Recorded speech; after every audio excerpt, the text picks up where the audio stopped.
United States has issued an updated travel advisory for India, placing the country under level 2 with specific warnings focused on the northeast region following a periodic review of safety and entry-exit conditions.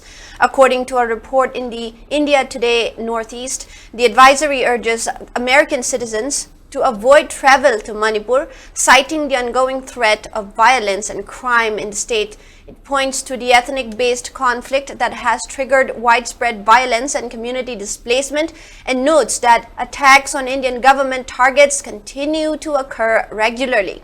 As a result, the U.S. government employees require prior approval before traveling to Manipur.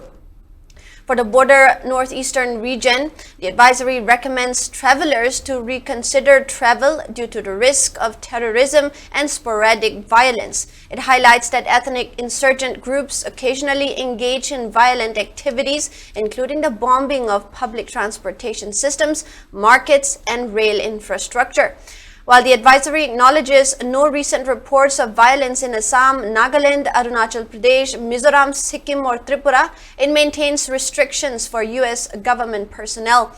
It added that officials must obtain prior approval before visiting Sikkim and Arunachal Pradesh or any location outside the capital cities of Assam, Mizoram, Nagaland, Meghalaya, and Tripura.